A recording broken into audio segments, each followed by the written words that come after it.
আল্লামাহুল বায়ান। ওয়াকফ বিল আজকে নিয়ে এসে পাশ হয়েছে, যা আমার বাপ দাদা নয়, আমি এমন বলি না, আমাদের পূর্বপুরুষ যারা ছিলেন ভারতবর্ষের জমিনে তারা আমাদের জন্য দিয়ে গিয়েছেন। কেন? আমাদের এই প্রজন্ম পরের যত প্রজন্ম তাদের সময় তারা বলেছিল তারা ভালো লেখাপড়া যদি করতে পারে এর থেকে বৃত্তি পাবে, এর টাকায় তারা ভালো ভালো উন্নত জায়গায় যাবে, ইঞ্জিনিয়ারিং হবে, ডাক্তার হবে, মাস্টার হবে, বড় বড় অধ্যাপক হবে, আলেম হবে, হাফেজ হবে, কারি হবে। আমাদের অর্থ ওয়াকফ সম্পত্তিতে। আজকে সেই ওয়াকফগুলো শুধু হিন্দু না লুটেলেইনি, মুসলমানও লুটেছে, হিন্দু লুটেছে, সবাই লুটেছে। আর সেই লোটার ভিতরে এখন হাত দিয়েছে সরকার। শুধু হাত দেয়নি, হাত দিয়ে পুরোপুরি বিল তৈরি করে পার্লামেন্টের দুটো জায়গায় পাশ করে নিয়েছে। এখন শুরু করেছে প্রক্রিয়া। এখন আমাদের কারণ, আমি ওয়াজ করি, আমাদের একটা পেশা, একটা উদাহরণ। আপনি একজন কাজ করেন, আপনার একটা পেশা। একজন চাকরিজীবী ছেলে চাকরি করে, সে পেশা। একজন দোকানি সারাদিন দোকানদারি করে, তার একটা পেশা। একজন টোটো চালক, তিনি টোটো চালায়, তার একটা পেশা। একজন রাজনীতিবিদ রাজনীতি করেন, তার একটা পেশা। আমাদের সমাজে প্রত্যেকটা আমাদের এক একটি পেশা আছে না নাই? কথা বলেন, আছে না নাই? আছে। প্রত্যেকে যে যার কাজ করে, তার পেশা সেটা। সে দর্জি থেকে গেলে জাগাই করি, কোন মানুষ যে কি মসজিদের মোতাল্লি বসে থাকে ক্যাশিয়ার, ওটাও তার পেশা। মনে রাখুন, প্রত্যেকে নিজস্ব পেশা। এখন এই বিলটা ফিরিয়ে আনতে গেলে করণীয় কি? এটা আমার মত ব্যক্ত করছে, শুনে নেন। করণীয় কি? করণীয় হচ্ছে আমাদের নিজের মতো করে মত পথ গড়ে নিলে জীবনে এই বিল ফিরিয়ে আনতে পারবো না। হুজুর কি বলছে? হ্যাঁ, কোনদিন পারবো না। তাহলে করণীয় কি? করণীয় একটা, এটা শোনার দরকার।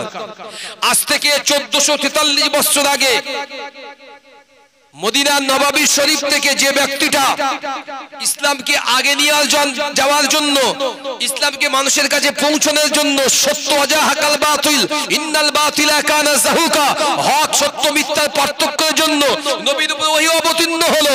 সেই ওহী নিয়ে রাসূল সারা ভারতবর্ষ নয়, তদানীন্তন জমানায় আরব ভূখণ্ডে যে সমস্ত জায়গা সাহাবারা ছুটেছে রাসূল সহ, সেই মুহাম্মদ আরবী মা আমিনার দুলাল বিশ্বনবী মুহাম্মদ সাল্লাল্লাহু আলাইহি ওয়াসাল্লামের আদর্শকে আমাদের অনুসরণ করতে হবে। যদি না করতে পারি, এই বিল আমরা কোনোদিনও ফিরিয়ে আনতে পারবো না।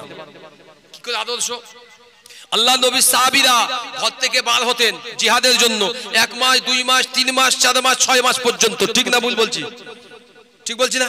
তারা ঘরে ফিরতো না, তাদের ঘরে বাপ ছিল, তাদের ঘরে বৃদ্ধা মা ছিল, তাদের ঘরে বিবি ছিল, কলিজার টুকরা ছেলে মেয়ে ছিল, তাদের ধন সম্পত্তি ছিল, তাদের জমি জায়গা ছিল, খাজুর বাগান ছিল, গমের বাগান ছিল, সব পরিত্যাগ করে শুধু দিনের জন্য, নবীর ভালোবাসায়, আল্লাহকে পাওয়ার জন্য, তার নবীর কথায় তারা 1 মাস, 2 মাস, 4 মাস, 6 মাস পরে হিজরত করে চলে গিয়েছে অন্য দেশে। কেন? ইসলামের পতাকা সেখানে উজ্জ্বল করতে, ইসলামের পতাকা সেখানে পোতার জন্য ইসলাম এসেছে। দেখো, ঠিক তেমনি আমরা সংগঠনরা বিভিন্ন ছোট্ট ছোট্ট বিক্ষিপ্ত ভাবে যে সমস্ত বক্তব্য দিচ্ছি, সংগ্রাম করছি, প্রতিবাদ করছি করি ভালো। তার ভিতর থেকেও মূল দায়িত্বপ্রাপ্ত ব্যক্তিরা যদি এক জায়গায় এক ছাতার তলায় এসে সমস্ত জেলা থেকে, সমস্ত ব্লক অনুযায়ী প্রত্যেকটি থানা থেকে এক একটি করে কমিটি করে, এক একজন দুজন করে দায়িত্ব দিয়ে প্রচার করে, যদি প্রত্যেকটা থানা থেকে 2000 5000 করে মুসলমান বের হই আমরা, এমন করে এক একটি জেলা থেকে 50,000 1 লক্ষ করে মুসলমান বের হতে পারবো। এমন যদি বার হই, একটা ওয়েস্ট বেঙ্গল থেকে যদি আমরা 2 কোটি বা আমরা যা আছি 30% যাই আছি না কেন, তার থেকে যদি 2 থেকে 5 কোটি মুসলমান বের হই, এমন করে বিহার থেকে যদি 50 কোটি 1 কোটি বার হয়, উত্তরপ্রদেশ থেকে যদি 1 কোটি বা 50 লাখ, হরিয়ানা থেকে 50 লাখ, দিল্লি থেকে 1 কোটি, কেরালা থেকে 2 কোটি, এমন করে যদি মুসলমান প্রত্যেকটি ভারতবর্ষের স্টেট থেকে, জেলা থেকে বার হয়ে দিল্লিকে অবরুদ্ধ করে দিতে পারি, মনে রাখবেন আল্লাহর কসম করে বলি, এই বিল বিজেপি ফিরত নিতে বাধ্য থাকবে। যদি কৃষকরা 2 কোটি মিলে 3 মাসের ভিতরে কৃষকের বিল যদি ফিরে দিতে পারে, আমরা ভারতবর্ষে বর্তমানে সংখ্যায় দেখাই 40 কোটি, আমি বলি আরো বেশি। তাই যদি হয়, আমরা বেশি না 10 কোটি মুসলমান যাব। লিখে নেন কথাটা আমার।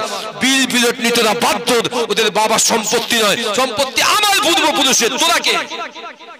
কিন্তু আমাদের ভিতরে কিছু কাটি করা মুসলমান আছে, কিছু বেঈমান মুসলমান আছে, এদের জন্য আজকের এই বিলটা পাস হয়েছে। কিছু মুসলমান, কিছু হাঁস মার্কা মুসলমান, বুঝলেন? হাঁস, কিছু কিছু হাঁসমার্কা মুসলমান এদের সামনে দিয়ে টুপি টুপি ধারণ করে আর ঘরের দু চারটা বেহায়া মহিলাকে সামনে হিজাব পরিয়ে দিয়ে ডিজে দিয়ে নাচছে আর বলছে মোদির আপনার ফটো তৈরি করে গলায় মালা দিচ্ছে আর বলছে খুব সুন্দর কাজ করেছে। কেন? মোদি সঠিক আইন করেছে। আহারে, হিসাব করে দেখেন ওর এখন হাজামত হয়নি বেয়াদুপের। মুসলমান হতে গেলে যে খাতনা, ও খাতনা হয়নি। হ্যাঁ, আপনি খোঁজলেন যে ভাবির কথা বলছেন, চাচির কথা খোঁজ করে দেখেন কোন পতিতালয় থেকে এসেছে, ওর নিজেও ঠিক নেই। কোন ইমানদার মুসলমান খুশি হতে পারে না ওয়াকফে। কি করে হয়? কাল আপনার কবরস্থান যদি ওয়াকফ না থাকে, কাল আপনার কবরস্থানের কাগজপত্র যদি না থাকে, বিজেপির চাল হচ্ছে রাজনৈতিক দলটি, আপনার যদি কোনো ওয়াকফের কাগজপত্র ঠিক না থাকে সেটাকে দখল নেব। কি করবেন আপনি? কালেক্টর দিয়ে কিচ্ছু করার ক্ষমতা থাকবে না। আপনার লাশটা আপনার আব্বা কবরস্থান করে গিয়েছে, আপনার ছেলে মারা যাবে, আপনি মারা যাবেন, আপনার সন্তানরা আপনার লাশটা নিয়ে কবরে শোয়াতে পারবে না। কারণ সরকার বাহাদুর হিসাব দিয়ে দেবে, এই খবরদার ওটা কবরস্থান আর নয়, ওটা সরকার টেকিং আন্ডারটেকিং করেছে। কি করবেন? শুধু কাঁদবেন? কাঁদলে আল্লাহ বিল ফেরত দেবেন আপনাকে। ফের বলছি, রাসূল যদি বুঝতে পারতো, আল্লাহ নবী সাহাবারা যদি জানতো, নবীর মতো ব্যক্তিত্ব চোখের পানি আল্লাহ সহ্য করতে পারতেন না।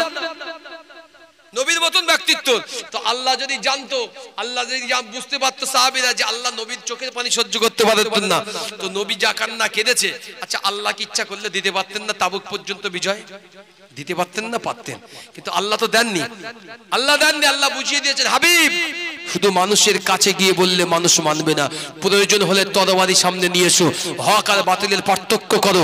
হকের বাতিলের তরবারি যখন সামনাসামনি হবে, যেটা হক হবে সেটা টিকে থাকবে, যেটা বাতিল হবে ভেঙে চূর্ণ বিচূর্ণ হয়ে যাবে।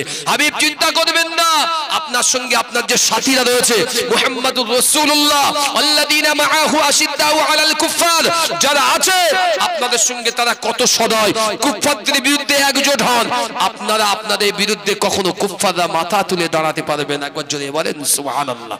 সেই সময় এসেছে আমাদের, শুধু তাসবিহ গুনবেন, লা ইলাহা ইল্লাল্লাহ, গরু গোশত লিয়ে দু চারটে আর দু কেজি খাবো, ওদিন ভুলে যান বাপ। লা ইলাহা ইল্লাল্লাহর দিন ওটা আপনার অন্তরে থাক, ও আমল সারা জীবন করেন। এখন আমলের সে ইমানের সঙ্গে এমন আমল করেন, এক হাতে তরবারি আপনার ধরতে হবে, এক হাতে জিহাদের ঝান্ডা ধরতে হবে। চলুন দিল্লির রাজপথ ঘেরাও করব। আপনারা যারা বসে আছেন, আমি গুনাহগার ওহিদুল ইসলাম, আমি আপনাদের সকলের কাছে, আমার যুবক আছে, মুরব্বীরা বাদ দিলাম, অসুস্থ আছেন আমি বলবো না, আমার যুবক যারা আছেন আল্লাহর দিকে সাক্ষী রেখে বলবেন, যদি কখনো এমন ডাক আসে যে আমাদের যেতে হবে দিল্লির রাজপথে, আমার আপনার মতো কয়েক কোটি মুসলমান যাবে, সেই দিন আমি আপনি যাব না? যাব না? এই যেতে মন চাইতো? এই সবাই ছাত্র যেতে মন চাইতো? নারে তাকবীর, নারে তাকবীর। মনে রাখুন, আল্লাহর জন্য যাব, আল্লাহর জন্য। আমরা তো মারা যাব আজ বাদে কাল, আল্লাহ ক্যান্সার দিলে শেষ। কত যুবককে কবরে দিয়েছি, ঠিক না ভুল বলছি?